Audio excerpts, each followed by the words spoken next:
बातों बातों में ये मुस्लिम्स को डिसएनफ्रेंचाइज करना, मुस्लिम्स को ये फीलिंग देना कि आपका देश नहीं है, पाकिस्तान चले जाओ, बांग्लादेश चले जाओ। क्यों पाकिस्तान जाएंगे भाई, क्यों बांग्लादेश जाएंगे? 5 बार मिट्टी में, यहाँ पे इस मिट्टी में हम रहेंगे, कहीं नहीं जाएंगे, कहीं नहीं जाएंगे। देश में जो नॉन मुसलमान है, सब नॉन मुसलमान ये नहीं चाहते कि मुसलमान को कुचल के रहे। नॉन मुसलमान के ज्यादातर लोग ये चाहते हैं कि हम एक हार्मोनियस सेक्युलर देश में रहे। आज से, जब से ये बिल अमेंडमेंट पास हो जाएगा, अब से कोई वक्फ प्रॉपर्टी नहीं रहेगा। तो ये जमीन, मुसलमानों का जमीन हड़पने का एक प्लॉय के अलावा और कुछ नहीं है। ये साफ सुथरा कहना चाहिए, ये साफ सुथरा बोलना चाहिए। पर इस देश में आप जाइए ना, राम जन्मभूमि बोर्ड में बोलिएगा 2 मुसलमान डालेंगे। आज हमारा जो हिंदू का, बंगाल में जो हमारा कालीघाट का हिंदू का बोर्ड है, हम डालेंगे मुसलमान उसमें? नहीं डालेंगे। शिरोमणि गुरुद्वारा प्रबंधक कमेटी SPGC, वहाँ पे आप बोलिएगा मुसलमान डालने, मुसलमान डाल सकते हैं आप, मानेगा? तो फिर इसमें, इस वक्फ बोर्ड में क्यों नॉन मुस्लिम्स जाएगा? I don't understand this. और बातों बातों में ये मुस्लिम्स को डिसएनफ्रेंचाइज करना, मुस्लिम्स को ये फीलिंग देना कि आपका देश नहीं है, पाकिस्तान चले जाओ, बांग्लादेश चले जाओ। क्यों पाकिस्तान जाएंगे भाई, क्यों बांग्लादेश जाएंगे? 5 बार मिट्टी में, यहाँ पे इस मिट्टी में हम रहेंगे, कहीं नहीं जाएंगे, कहीं नहीं जाएंगे। उनको जाना है वो जाए, हम कहीं नहीं जाएंगे। आप देखे थे होली में कह रहा है कि कोई मुस्लिम बाहर घर के बाहर मत जाएगा। कोई यूपी के वर्दी पहना हुआ पुलिस ऑफिसर कोई कह सकता है कि कोई मुसलमान बाहर नहीं जा सकता है होली के दिन? हाँ, आप कोई पूजा के दिन, आप कोई ईद के दिन किसी हिंदू को बोल सकता है कि आप बाहर मत जाइए? हो सकता है क्या? अभी कोई आंखों की जो शर्म है वो भी नहीं है। जो चीज 30 साल पहले ये छुप छुप के कमरों में बोलते थे, आजकल माइक लगा के कैंपेन में खुल्लम खुल्ला बोलते हैं। मैं अपनी बात रखती हूँ क्योंकि हमारे पास बहुत कम वक्त रह गया है। अब शायद 2-2 मिनट ही लोगों से मैं इज़हार ख्याल करना पड़ेगा। मोहतरमा महबूबा मिफ्ता साहब,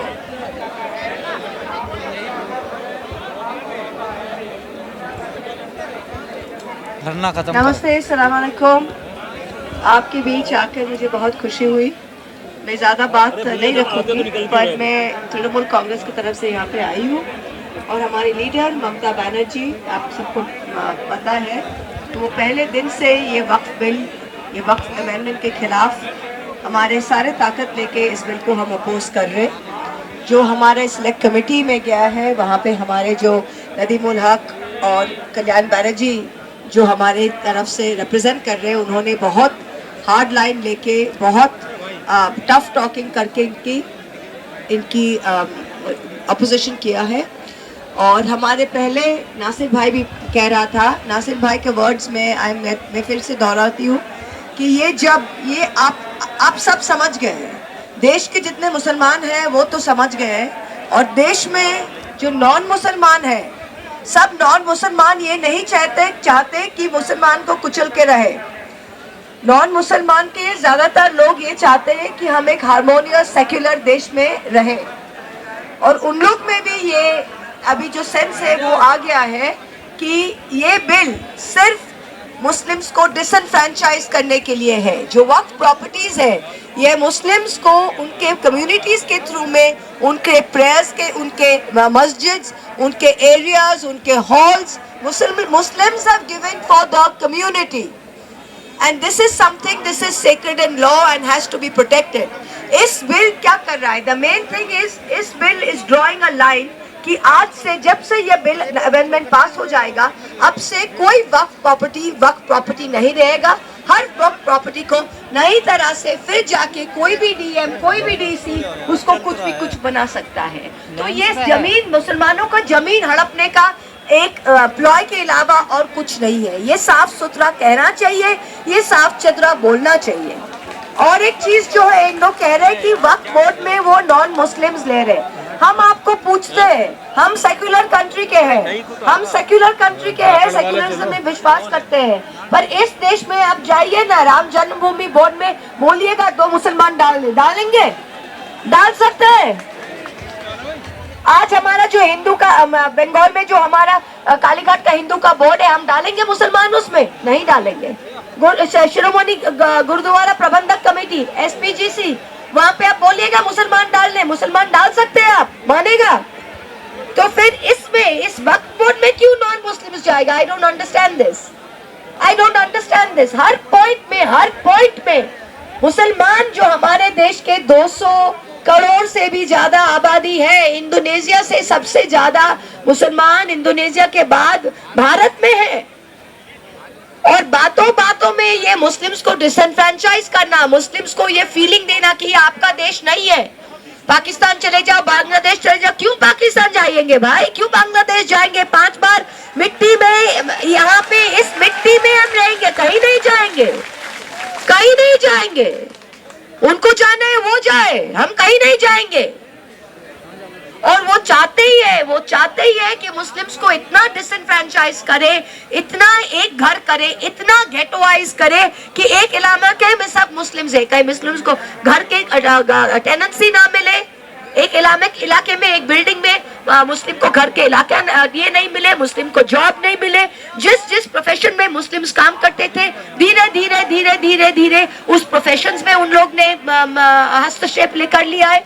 अभी आप देखिए ड्यूरिंग होली, आप देखे थे, होली में कह रहा है कि कोई मुस्लिम घर के बाहर मत जाएगा।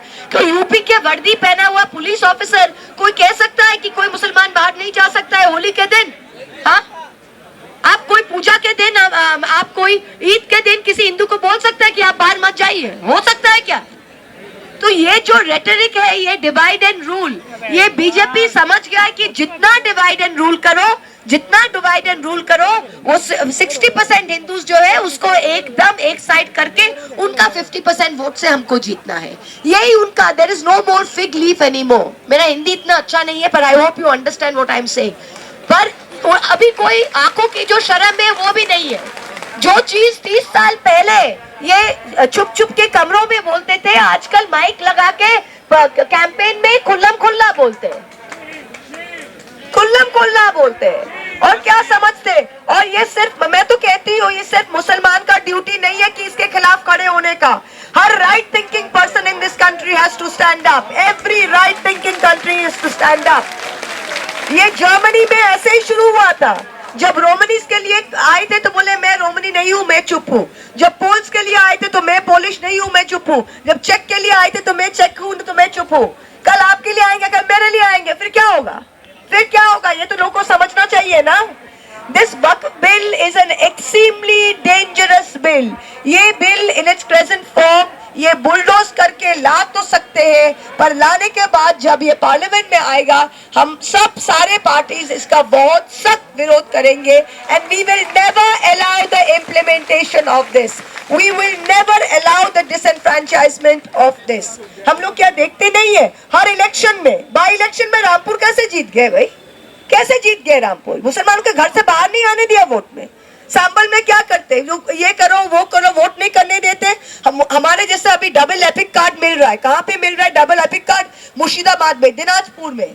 नाम किसका मिल रहा है? मोहम्मद खान। नाम किसका मिलता है? मुर्तजा आलम। तो मतलब क्या, इनको ही डिसएनफ्रेंचाइज करना है? ये सारे बूथ्स को वो नोट करके डिसएनफ्रेंचाइज कर रहा है। This is a very very big Machiavellian programme. और ये हर लेवल पे, ये सिर्फ एक ममता दीदी या एक अखिलेश के का संभव नहीं होगा। ये हम सब जब जमीन पे जाके we fight it at every level, that is the when we will understand this. Peaceful means, secular means,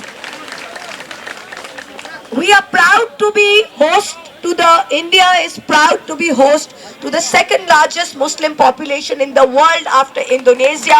It is our sacred duty and our duty of our constitution to protect the rights and privileges. हम हैं आपके साथ, we are all there with you. ये जो bill है, ये जब भी आएगा ये हम, we will try our utmost not to let this pass. Thank you very much. ज़्यादा बोल दिया मैंने, thank you. सही बोला आपने।